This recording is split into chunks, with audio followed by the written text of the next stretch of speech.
Good evening students. जैसे कि आप लोगों को पता है मेटाबॉलिज्म, एक एक ही वर्ड की बात कर रहा हूँ, मेटाबॉलिज्म। अगर ये वर्ड आता है आपका मेटाबॉलिज्म, इसका मतलब क्या होता है? Break down. सिंपल सी बात, ब्रेक डाउन। ठीक है ना। Metabolism means break down. जब किसी चीज की मेटाबॉलिज्म की बात करते हैं हम तो क्या करते हैं? सिंपली ब्रेक डाउन की बात करते हैं। का उसका पाथवे है, उसी पाथवे की बात करने वाले हैं आज हम लोग। ग्लाइकोजन मेटाबॉलिज्म पाथवे की बात करने वाले हैं। तो जब मेटाबॉलिज्म की बात आती है, हमारी बॉडी में जितने भी मेटाबॉलिक रिएक्शंस होते हैं, तो सबसे इंपॉर्टेंट मेटाबॉलिक रिएक्शंस हमारे लिए होते हैं ग्लाइकोलिसिस। बोले तो ब्रेक डाउन ऑफ ग्लूकोज। अच्छा, ग्लूकोज का ब्रेक डाउन क्यों होता है? इंपॉर्टेंट क्यों है? क्योंकि जब तक ग्लूकोज का ब्रेक डाउन नहीं होगा तब तक हमें एनर्जी नहीं मिलेगी। अब ग्लूकोज का ब्रेक डाउन होता है तब हमको क्या मिलता है? एनर्जी। ग्लूकोज को तोड़ा जाता है, बॉडी तोड़ती है धीरे धीरे एंजाइम्स की मदद से। ठीक है, हेक्सोकाइनेज, हेक्सोकाइनेज, ग्लूकोकाइनेज। ठीक, हेक्सोकाइनेज है, ग्लूकोकाइनेज, इन दोनों की हेल्प से ग्लूकोज टूटता है।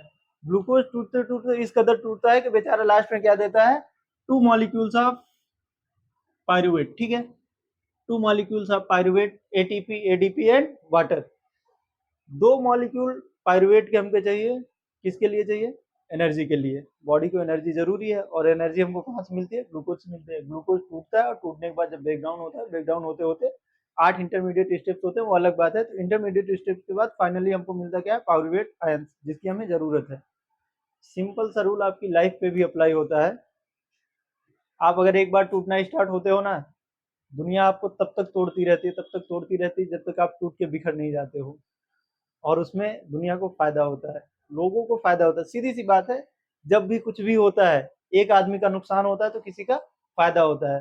तो आप अपने आप को स्ट्रांग रखिए, ग्लूकोज की तरह आपको टूटना नहीं है, क्योंकि ग्लूकोज के टूटने से किसी ना किसी को फायदा हो रहा है। आप टूटेंगे, किसी और को फायदा होगा, लेकिन आपका टूटना जरूरी नहीं है। ठीक है ना, साइड में छोड़ते हैं उसको, काम की बात करते हैं ग्लाइकोजन मेटाबॉलिज्म पाथवे की। जब ग्लाइकोजन मेटाबॉलिज्म पाथवे की बात करते हैं तो सबसे पहले हम बात करते हैं किसकी? ग्लाइकोलिसिस की। Glycolysis is the process in which glucose is broken down to produce energy. It produces two molecules of pyruvate. ठीक है, तो ग्लाइकोलिसिस में सिंपली यही होता है कि आपका ग्लूकोज टूटता है, टूटने के बाद दो molecules pyruvate, ATP, ADP, sorry, ATP, NADH और वाटर प्रोड्यूस करता है। अच्छा, ये जो ब्रेकडाउन की प्रोसेस होती है ग्लूकोज की, ये होती कहाँ पे है? The process takes place in cytosol of cytoplasm in the presence of और एब्सेंस ऑफ ऑक्सीजन। साइटोसॉल के सिस्टोल में ये प्रोसेस होती है, ब्रेक डाउन वाली प्रोसेस होती है। ये ऑक्सीजन की प्रेजेंस में भी हो सकती है और एब्सेंस में भी हो सकती है। प्रेजेंस और एब्सेंस के आधार पर हम उसको एरोबिक एंड एनाएरोबिक रेस्पिरेशन बोलते हैं। ठीक है, तो ये तो हो जाता है ग्लाइकोलिसिस। अब इसके बाद हम बात करने वाले ग्लूकोनियोजेनेसिस, ग्लूकोनियोलाइसिस की। ठीक है, ठीक है, तो जब ग्लाइकोजन मेटाबॉलिज्म पाथवे की बात करते हैं, हम ग्लाइकोजन को तोड़ने की बात करते हैं, मेटाबोलाइज करने की बात करते हैं, तो ग्लाइकोजन मेटाबोलाइज के लिए हम क्या करते हैं? ग्लाइकोजिनोलाइसिस। इसकी जो प्रोसेस होती है ग्लाइकोजन को तोड़ने को, इसको हम क्या बोलते हैं? ग्लाइकोजिनोलाइसिस। अब जब ग्लाइकोजिनोलाइसिस की बात आती है तो ग्लाइकोजिनोलाइसिस आपका क्या है? Glycogenolysis is the metabolic pathway by which glycogen और प्राइमरी कार्बोहाइड्रेट, मैंने यहाँ पे क्या लिखा है? Primary carbohydrate. ग्लाइकोजन भी आपका क्या है? प्राइमरी कार्बोहाइड्रेट ही है। कार्बोहाइड्रेट जो एनर्जी के रूप में स्टोरेज फॉर्म में होता है, उसको हम क्या बोलते हैं? ग्लाइकोजन। तो glycogen the primary carbohydrate present in the liver and muscle cells. कहाँ पे प्रेजेंट है? हमारे लीवर और मसल सेल्स में एनर्जी के लिए। Liver and muscle cells of animals is broken down into glucose to provide blood sugar level and immediate energy during fasting. काम क्या होता है? ग्लाइकोजन आपका जो मसल्स में या फिर लिवर सेल्स में प्रेजेंट है, ये ग्लाइकोजन तोड़ा जाता है, और तोड़ने के बाद ये क्या करता है? हमें इमीडिएट एनर्जी देता है और ब्लड ग्लूकोज लेवल को मेंटेन करता है, कि मतलब ब्लड में जो ग्लूकोज लेवल है उसको कम नहीं होने देता है। और ये करता कब है? During fasting. ड्यूरिंग फास्टिंग का मतलब क्या है? जब इंसान को भोजन नहीं मिलता है। भोजन ना मिलने वाली फास्टिंग वाली कंडीशन में क्या होता है कि हमको भोजन एनर्जी की जरूरत होती है। अब बॉडी है तो उसको एनर्जी चाहिए ही चाहिए, कहीं से भी चाहिए। इसको एनर्जी अगर भोजन से नहीं मिल रही है तो हमारी बॉडी में जो फैट स्टोर हुआ है या फिर जो ग्लाइकोजन स्टोर हुआ है, इस ग्लाइकोजन को ये क्या करेगा? तोड़ेगा। ग्लाइकोजन को तोड़ने के बाद ग्लूकोज में कन्वर्ट करेगा, और ग्लूकोज में कन्वर्ट करने के बाद ये एनर्जी लेगा। वहां से भी एनर्जी नहीं मिलेगी कीटोन बॉडीज को तोड़ेगा, कीटोन बॉडीज को तोड़ के एनर्जी लेगा, मतलब इसको एनर्जी कहीं ना कहीं से चाहिए। तो सबसे पहला एनर्जी का सोर्स जब भोजन हमको नहीं मिलता है, फास्टिंग वाली कंडीशन होती है, तो हमारा पहला एनर्जी का सोर्स क्या हो जाता है, ग्लाइकोजन। ठीक है, तो इसी ग्लाइकोजन को तोड़ के एनर्जी बनाने की जो प्रोसेस है उसको हम क्या बोलते हैं, ग्लाइकोजिनोलाइसिस। ठीक है, नेक्स्ट अभी इसके बाद और भी इस पे एक पॉइंट है, उस पर बात करते हैं। ठीक है, ठीक है, तो जब ग्लाइकोजिनोलाइसिस की प्रोसेस होती है, तो इस ग्लाइकोजिनोलाइसिस की प्रोसेस में जनरली होता क्या है कि आपका जो ग्लाइकोजन है ये कैटाबोलाइज हो जाता है। कैसे कैटाबोलाइज होता है, इसको कैटाबोलाइज होने के लिए इसमें ग्लूकोज का एक मोनोमर, ठीक है ना, क्या कह रहा है, glycogen is catabolised by removal of a glucose monomer. Glucose का एक मोनोमर इसमें से रिमूव हो जाता है, और रिमूव होने के बाद ये क्या करता है, फास्फेट के साथ डेरिवेशन करता है, या फास्फेट के साथ ये एक बॉन्ड बना लेता है। तो ग्लूकोज का एक मोनोमर निकलता है और फास्फेट के साथ ये ऐड होता है। फास्फेट के साथ ऐड होने के बाद this derivative of glucose is then converted to glucose 6 phosphate निकलता है, और निकलने के बाद ये फास्फेट के साथ मिलकर के ग्लूकोज 6 फास्फेट बना लेता है। और ये जो प्रोसेस होती है, ये प्रोसेस कहाँ होती है, ग्लाइकोलिसिस में। ये ग्लाइकोलिसिस की एक इंटरमीडिएट प्रोसेस होती है। ठीक है, फिर से एक बार इसको बात करते हैं। ग्लूकेगॉन कैटाबोलाइज हो जाता है, और कैटाबोलाइज कैसे होता है, इसमें ग्लूकोज का एक मोनोमर क्लीवेज कर जाता है, मतलब निकल जाता है, और निकलने के बाद ये क्या करता है, इनऑर्गेनिक सॉरी रिमूव हो जाता है, निकल जाता है, और रिमूव होने के बाद ये क्लीवेज होता है किसके साथ, फास्फेट के साथ।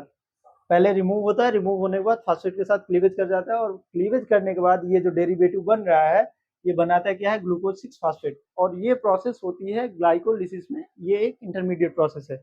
इसके बाद ये जो बना हुआ ग्लूकोज 6 फास्फेट है, ये क्या करता है, it takes place in muscles and liver tissue. ये मसल्स और लीवर टिश्यू में जाता है, और मसल्स और लीवर टिश्यू में जो हमारा ग्लाइकोजन स्टोर्ड हुआ है, इस ग्लाइकोजन को ये क्या करता है, हार्मोनल रिस्पॉन्स और ग्लूकेगॉन के लिए तोड़ता है। ठीक है, इसके बाद फर्दर प्रोसेस हमारी आ जाती है पाथवे। अब पाथवे की बात करने वाले हैं हम लोग। ठीक है, ठीक है, तो जब इसके पाथवे की बात करते हैं, ग्लूकोजिनोलाइसिस पाथवे की बात करते हैं, तो इसके पाथवे में बड़ा सिंपल सा पाथवे है, इसमें ज़्यादा आपका कुछ है नहीं। ग्लाइकोजन है, ग्लाइकोजन को डीब्रांचिंग एंजाइम ग्लूकोज फास्फोराइलेज, ठीक है, डीब्रांचिंग एंजाइम ग्लूकोज फास्फोराइलेज ये तोड़ता है। प्लस सीएएमपी इसलिए है क्योंकि ये सीएएमपी आपका जो साइक्लिक एएमपी पाथवे है उसका इंटरमीडिएट स्टेप हो जाता है, तो उसका भी इसमें रोल आ जाता है। तो ग्लूकोज फास्फोराइलेज एंजाइम इसको तोड़ता है। तोड़ने के बाद ये क्या बनाता है, ग्लूकोज 1 फास्फेट। अब ये जो ग्लूकोज 1 फास्फेट होता है, फास्फोग्लूकोम्यूटेज एंजाइम के प्रेजेंस में ये एक्सचेंज होता है, और एक्सचेंज किसमें होता है, ग्लूकोज 6 फास्फेट में। और ये जो प्रोसेस होती है ये रिवर्सिबल होती है। ग्लूकोज 1 फास्फेट से ग्लूकोज 6 फास्फेट बनता है, और ग्लूकोज 6 फास्फेट से ग्लूकोज 1 फास्फेट भी बनता है, इसीलिए मैंने यहाँ पे रिवर्सिबल वाला वो लगाया एरो। ठीक है ना, तो ये रिवर्सिबल है। ग्लूकोज 1 फास्फेट से ग्लूकोज 6 फास्फेट बना इन द प्रेजेंस ऑफ फास्फोग्लूकोम्यूटेज। अब जब ये बन जाता है ग्लूकोज 6 फास्फेट, तो आपका ये ग्लूकोज 6 फास्फेट क्या करता है, ग्लूकोज 6 फास्फेटेज एंजाइम के प्रेजेंस में ग्लूकोज बनता है, ग्लूकोज में कन्वर्ट हो जाता है। अब ये जो ग्लूकोज में कन्वर्ट होता है, यही ग्लूकोज आगे फर्दर टूटता है, और टूटने के बाद क्या करता है, एनर्जी प्रोवाइड करता है। ग्लूकोज को ही तोड़ना मेरा मतलब हमारा मेन एम क्या होता है, ग्लाइकोजन को ग्लूकोज में कन्वर्ट करना, और ग्लूकोज फिर फर्दर टूटता है, टूटने के बाद हमें एनर्जी देता है। ठीक है, अब इसके बाद हम बात करने वाले हैं इसके रेगुलेशन की। ठीक है,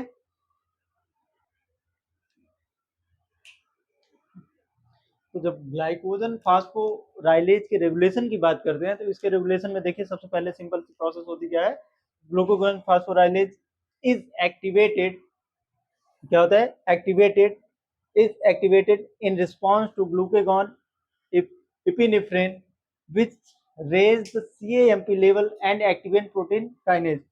ये करता क्या है, फास्फोराइलेज को एक्टिवेट करता है। ठीक है, ग्लाइकोजन फास्फोराइलेज को ये एक्टिवेट करता है। एक्टिवेट होने के बाद ये क्या करता है, ग्लूकेगॉन और इपिनेफ्रिन को रिस्पॉन्स करता है, और रिस्पॉन्स करने के बाद इस रिस्पॉन्स की वजह से सीएएमपी का लेवल, साइक्लिक एएमपी का लेवल बढ़ जाता है। और जब साइक्लिक एएमपी का लेवल बढ़ जाता है, तो साइक्लिक एएमपी का लेवल बढ़ने की वजह से प्रोटीन काइनेज एक्टिव हो जाता है। ठीक है, प्रोटीन काइनेज पीके जब एक्टिव हो जाता है, तो प्रोटीन काइनेज एक्टिव होने के बाद ये प्रोटीन काइनेज क्या करता है, फास्फोराइलेट्स एंड एक्टिवेट्स फास्फोराइलेज काइनेज। ये प्रोटीन काइनेज क्या करता है, फास्फोराइलेशन करता है, और फास्फोराइलेशन करके ये फास्फोराइलेज काइनेज को एक्टिव कर देता है।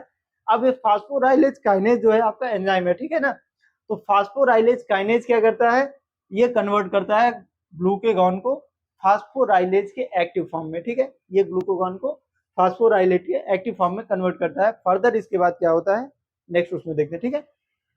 ठीक है, तो जब ग्लाइकोजन फास्फोराइलेज का active form glycogen phosphorylase active form में आता है, उसका फॉर्म एक्टिवेट होता है, तो एक्टिव फॉर्म में आने के बाद ये क्या करता है कि फास्फोप्रोटीन फास्फेटेज फर्स्ट जो होता है इसको रिवर्स कर देता है, फास्फोप्रोटीन फास्फेटेज फर्स्ट को रिवर्स कर देता है, और रिवर्स करने की वजह से phosphorylation of glucose phosphorylase inactivating it, ठीक है, ये रिवर्स करता है, रिवर्स करने के बाद फास्फोराइलेशन जो होता है फास्फोराइलेज का इसको इनएक्टिवेट कर देता है। अब जब ये इनएक्टिवेट हो जाता है, ठीक है, सिंपल सा देख लीजिए, phosphoprotein phosphatase first reverse the phosphorylation of glycogen phosphorylase inactivating, ठीक है, ये क्या करता है इसको इनएक्टिवेट कर देता है। जब ये इनएक्टिवेट हो जाता है तो इनएक्टिवेट होने के बाद क्या करता है, glucose binds to the liver isozyme, liver के आइसोजाइम से बाइंड होता है, एक एंजाइम है, तो लीवर आइसोजाइम से ग्लूकोज क्या करता है बाइंड करता है, और बाइंड करने के बाद glycogen phosphorylase favouring its dephosphorylation and inactivates it.